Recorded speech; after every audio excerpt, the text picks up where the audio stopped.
Good afternoon, everybody. My name is Indrek Tarand. I'm a member of the European Parliament from Estonia. And today, 30th of September 2010, I'm particularly honored to host a delegation of very interesting people who represent these people in many capacities of non-governmental organizations. And they're going to introduce themselves very briefly right now. But let me say one thing, that I'm really glad to host Jad Yukar, Ali Berzegov, Setenai Kurzesme, I'm sorry, and Tamara Parsik. And they are all, guess, Circassians. Welcome to the European Parliament, and I'm really happy that I'm able to listen to your projects, to your problems, and to your ideas how to solve them. If you allow me to start our discussion with quoting one of the very famous cultural figures of Russian history, Mikhail Lermontov, and I tried to read it in my not-so-good Russian, but the story goes like that. Кавказ, далекая страна, жилище волности простой, и ты несчастьями полна, и окровавлена войной. Ужель пещеры и скалы под тикой пеленую мглы услышат также крик страстей, звон славы, злата и цепей. Нет, прошлых лет не ожидай, черкес в отечество свое. Свободе прежде милый край, приметно гибнет для нее. And my question would be, is the situation still the same, or can we do something?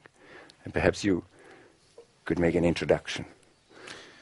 Well, the situation, of course, is still the same for Circassians and Circassia since the time of our genocide of 1864, when Circassians and their nation was expelled from the northwest Caucasus, or our motherland Circassia, whereas 1.25 million people were expelled, 60% of them perished, and many of them actually were slaughtered and massacred near and around the area of Sochi, specifically in the area of Krasnaya Polonaya. And the situation for Circassians who left the Caucasus and live in diaspora is still the same until the world would look into their tragedy and look into their genocide and have some solutions to resolve these pending problems that need the attention of humanity and the civilized world to be addressed at some time soon. What are the perspectives?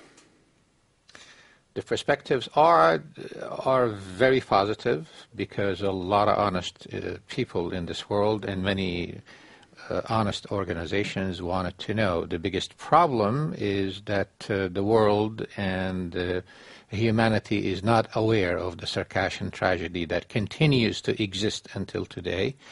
The prospects are, if there is awakening and awareness done properly to inform the world, then the prospect, I would assume and hope, would be outstanding. And that's one step in that process is you're taking part in today's European Parliament's subcommittees on human rights meeting. Absolutely, in order to introduce and start the very few steps at the beginning of introducing and making the world aware of our tragedy. And I must apologize of my own ignorance, perhaps, or little knowledge about your nation. How many of you are today in the world, and in which countries?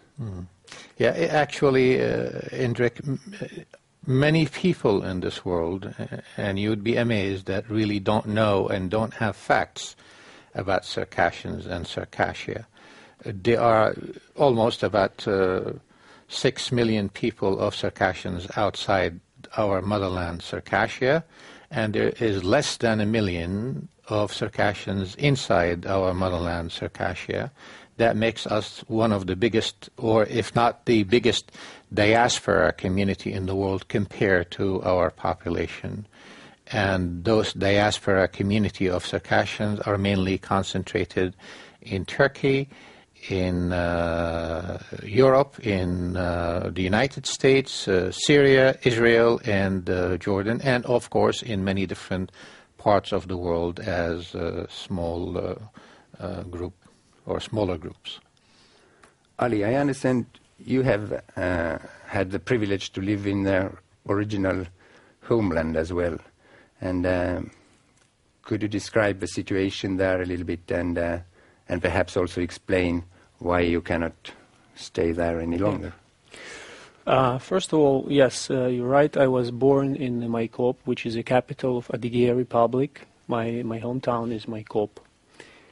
And my republic, which is one out of 3 Circassian republics, faced a threat to be liquidated. We call it liquidated or merged, how the people who proposed this idea merged with the Krasnodar Krai and eliminate any kind of autonomy, which would inevitably lead to extermination of all cultural and all national identities we have in the Caucasus, in this severely dangerous situation when the majority of our people can't go back, deprived from this right to go back to repatriate to the motherland. So the situation is quite dangerous for us in the motherland, and multiple human rights abuses, because the situation can't go on its own. So people try to talk about that. Like, I was editor-in-chief of the newspaper, Republican Scale newspaper, and we used to discuss this and talk about this openly. And of course it couldn't be, it wasn't left unanswered by Russians, and I would say it wasn't really easy to sound your ideas in response of all those threats and all those accusations against us, and because all that was based on economy, insufficient economy, and if you look at the Russian economy, then you can have a similar conclusion. So the situation is the same. Is this newspaper you were editing, is it still published? No, it's not. Since 2007, I'm forced to leave, and I'm residing in the United States. So it's right now. This newspaper project is over, but there is some other things going on, and some other people trying to do their best, and we trying to do whatever we do together with cooperation with our people who remain, who live there, and diaspora, United States, Europe, Turkey, Israel, Middle East in general, and just like that. And if I understand you correctly, the situation with the press freedom in your country is satisfying, or remains to be unsatisfied completely, because people, actually it's not only about us, it's all about the national Russian scale, I would say, because all those facts are well known about the journalist assassinations and about all those persecutions and everything. So it also relates to us as anybody else in Russia. So, but what multiplies the aggravation about us, we are minority on our own land, and we don't have a right. Those people who live outside don't have any right repatriate and become a people of their own land, to implement their rights. Do you have any idea or assessment how many of people from abroad would like to repatriate if that were easy and possible?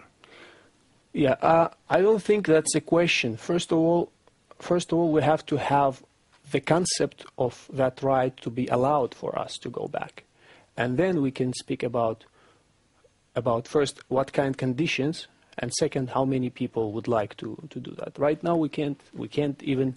We have to talk about the right itself, and then about the wish to use these rights and to use these freedoms to go back freely, unconditionally to their own land. Whether that 100% or 5%. That's my concept, and I believe all the Circassians share that concept.